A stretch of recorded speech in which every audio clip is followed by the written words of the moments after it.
Sidney Powell is set to take on Dominion voting systems in Georgia. Joe Biden voters react to stories that were buried during the campaign. Plus, President Trump has a way of driving the White House press corps absolutely nuts. All that and more. I'm Bobby Eberle. This is a 13-minute news hour. And God bless the United States of America.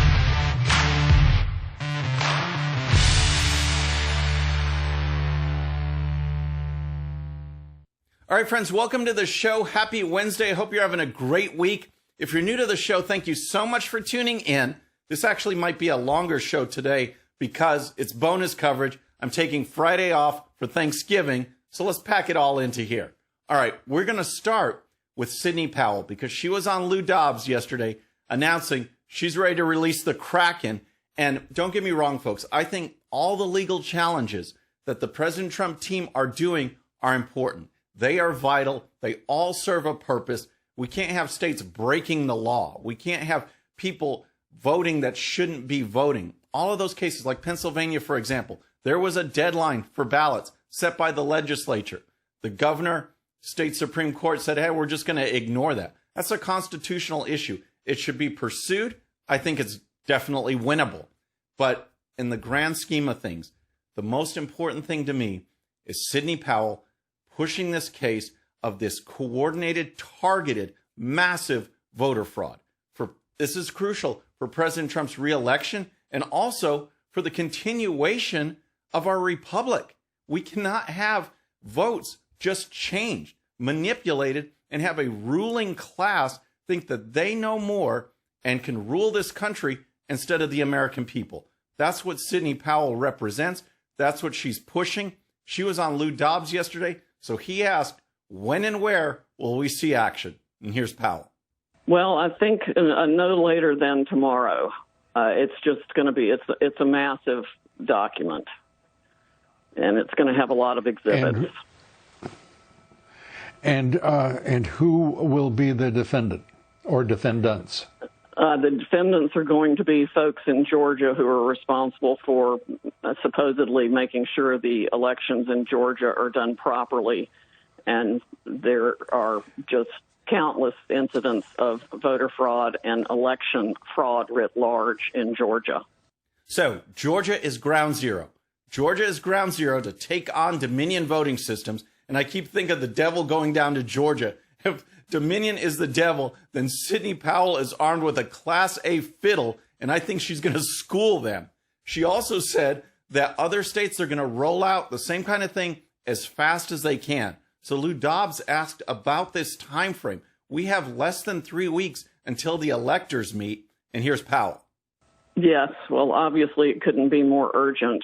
But yes, the time deadlines should be able to be met, and the evidence is so overwhelming, it's almost as though they were so blatant about it, they expected us to catch it, and, you know, maybe it's a diversion from something else that's going on. I don't know, but it's also clear that there was foreign intrusion into our voting systems, and that's going to be the real, where the rubber meets the road. This is just stunning, folks. We have foreign interference. We have corruption and a deadline less than 3 weeks away. I mean, it's just unreal. Lou Dobbs brought up a really interesting point in that, as talking to other colleagues, he noticed that the left was even more emboldened this year in this election cycle. And he's absolutely right. We saw it with big tech, with the media, with the campaign polling. We see what's going on now with the Democrats. No one wants to cover this story. No one wants to do basic journalism. And it's because the left just feels like they can do anything. They don't care. They're going to push it because they assume everyone's going to back down and the left's going to win, as if they are entitled to rule. Well, the American people call the shots. Sidney Powell is our warrior. She's going in there, and here's her comments. It's in your face everywhere. The statistical evidence is insurmountable. The mathematical evidence is to mathematical impossibilities. There's no way there was anything but widespread election fraud. Unreal. And then Lou Dobbs asked the key question. And anyone who knows me, knows my background, knows that I know math. I know statistics. I know probability. That's what I studied. All of this is fascinating, folks. But it's all just an academic exercise if we can't push President Trump across the finish line. That is what's most important. We need to prove this case. We need to show the American people the fraud that was out there, how it was coordinated, and how the left will just blatantly cheat and override the will of the American people. Lou Dobbs asked about that, and here's the exchange. Do you think that we're going to see the Trump presidency saved? Yes, I definitely do. There's no issue in my mind but that he was elected in an absolute landslide nationwide. Well, we're in for a couple crazy weeks, folks. She's going to keep pushing this. The stories are going to be out there. I'll keep covering it, and we'll see how the left reacts as more and more information comes out. So next, let's talk about another aspect of this voter fraud and interference in the election. But first, if you're new to the show or haven't subscribed yet, please subscribe. And when you do, please hit that bell so you'll be notified. We're making our push for 150,000 subscribers, and we can do it with your help. All right. So Powell is pushing, and the whole legal team is pushing voter fraud cases, massive corruption, all sorts of aspects of that. But there's another part of this election interference, and that's what occurred before Election Day. And I'm talking about the media and big tech burying stories that were damaging to Joe Biden, hiding positive stories for President Trump to paint a false picture in the minds of the voters. It was clear, it was obvious, and guess what? It had an effect. And here's the story. The media's censorship of negative Joe Biden news and positive President Trump stories may have cost Trump the election, according to a poll published by the Media Research Center. Among those surveyed, 1 in 6 Biden voters said they would not have voted for him if they had been aware of one or more of the news stories presented to them, the poll found. MRC's poll, conducted by the polling company, asked voters about 8 news stories that the liberal news media had failed to cover properly, a press release from the MRC noted. All right, so this group was presented with 8 stories. 5 of them were about President Trump's accomplishments. We're talking jobs, energy independence, Operation Warp Speed, things like that. Other 3 stories were stories about things that could be damaging to Joe Biden. And the results were just stunning, folks. 40% of these Joe Biden voters did not know about the job gains that have come through President Trump. 36% did not know about Operation Warp Speed, one of his greatest, biggest accomplishments. 36% didn't know.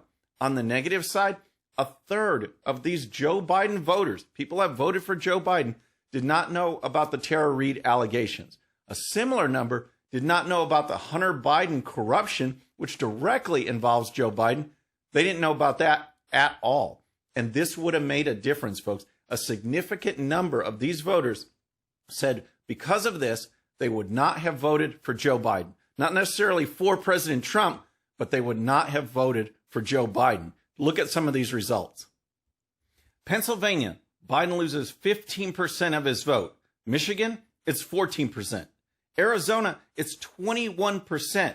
So without even adding to Trump's totals, that gives him a win in all those states. A win in all of those states just from people getting the proper news, the proper context that, yes, this nasty President Trump actually has some accomplishments. Then Joe Biden, who you think's all great, he's got some negatives. You just present all of that and it makes a difference. And without even going into the Sidney Powell and other voter fraud stuff, although they might have ramped up the machines, you see the difference it makes just by getting the news out to people so they can make up their own decisions and not have the left try and influence and interfere with the election. So next I want to talk about President Trump because he has a way of trolling the left like no one I've ever seen, especially the media, especially the White House press corps. So yesterday, he called a press conference because this was the first time in history that the Dow broke the 30,000 mark. He wanted to have a press conference, and here's the president. Thank you very much, and I just want to congratulate everybody. The stock market, Dow Jones Industrial Average, just hit 30,000, which is the highest in history.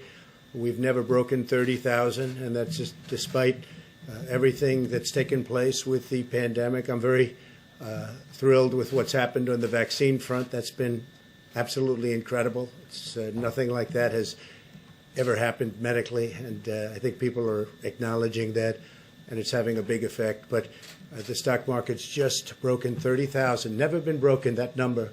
So the president added that this was the 9th time in 2020 and the 48th time overall in his administration that the Dow has set a new record. That is 48 times in his administration. He went on to thank his administration for putting the economic policies in place, reducing regulations, lowering taxes that helped lead to this, but also mostly focused on the American people, congratulated them for this big accomplishment. And then he left. Folks, it was a 1-minute press conference. He made these announcements, gave the thanks, and then left. And the White House press corps was just stunned. Check out what C-SPAN picked up on an open mic. Sir, why not concede for the good of the country, sir? That's one of the stranger rooms. Okay. Thanks for hustling, John. Yeah. All right, a couple of things there. First, you have the reporter shouting, why not concede for the good of the country? Give me a break, folks. This is the time to contest the race if it's close, and it's certainly close in many states. They are just, man, they're just so lame. Then you have the reaction. One of them said, this is weird as bleep. And another one said, this is one of the stranger press conferences I've seen.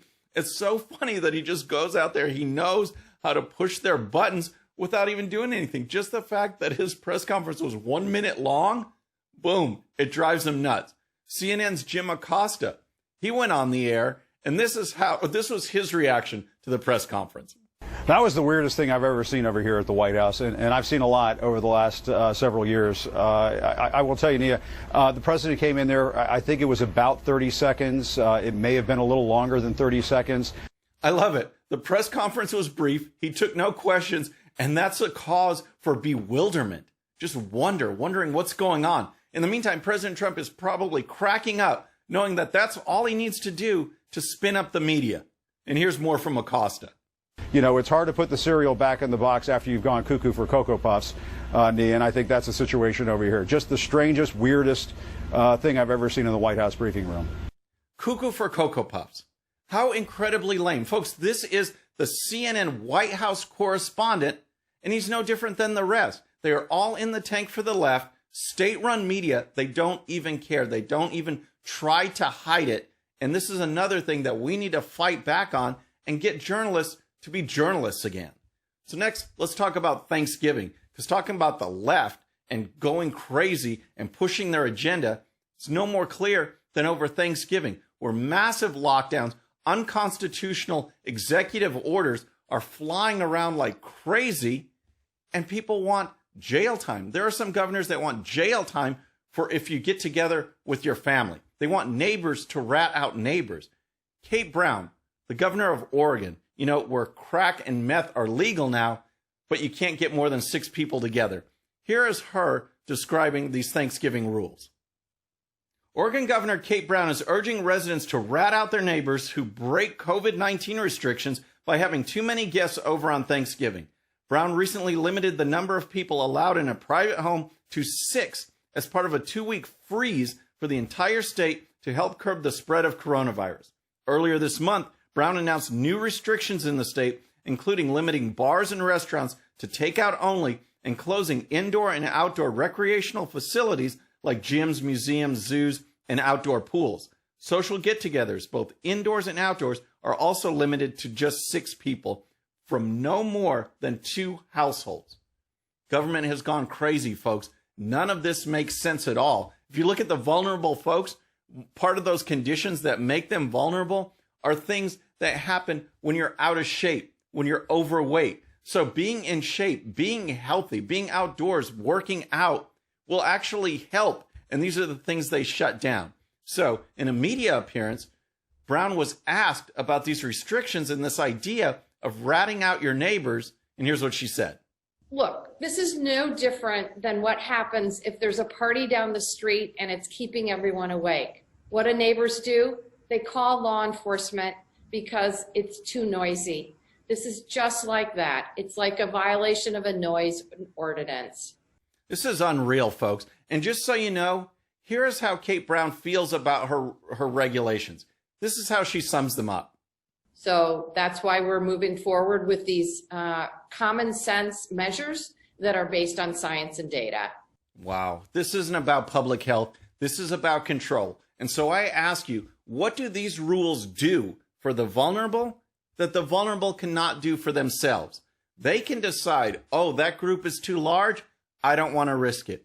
I don't know where my family has been for, the last couple of weeks. I don't want to risk it. I'm going to stay home. Look at that. Decisions made by myself. I'm a vulnerable person. I'm not going to do it this year. I'm going to wait for this vaccine. Wow. Choices, freedoms. This is what it's all about. There's nothing in these rules that the vulnerable population cannot do. We have to respect individual rights, freedoms, our Constitution. She's not doing it. Then Governor Cuomo, he has similar rules, but it's 10 people. I guess coronavirus is different in Oregon than in New York. 6 versus 10. See, there's no sense to it at all.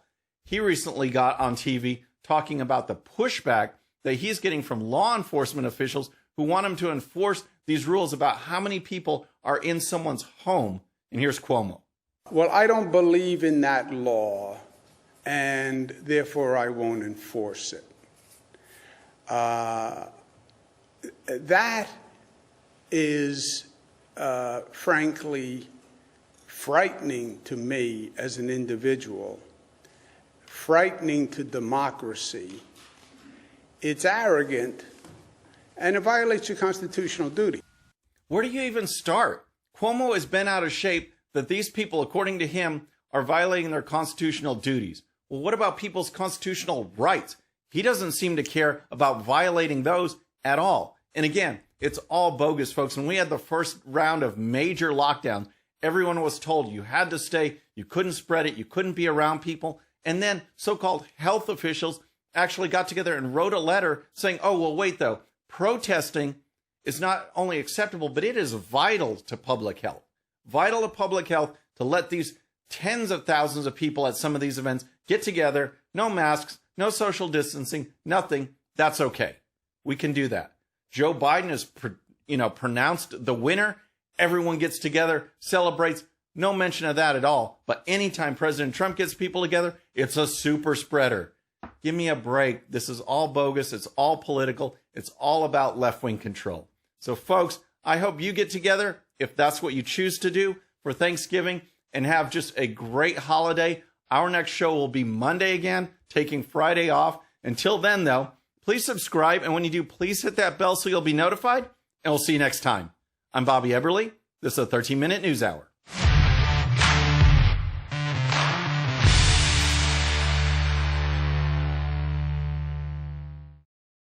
Okay, friends, thanks so much for watching. And before you go, please hit that subscribe button, hit that bell so you'll be notified. And here's a special video just for you so you can watch even more of the 13-minute news hour. And don't forget to check out GOPUSA.com for the best in conservative news and commentary. We'll see you next time.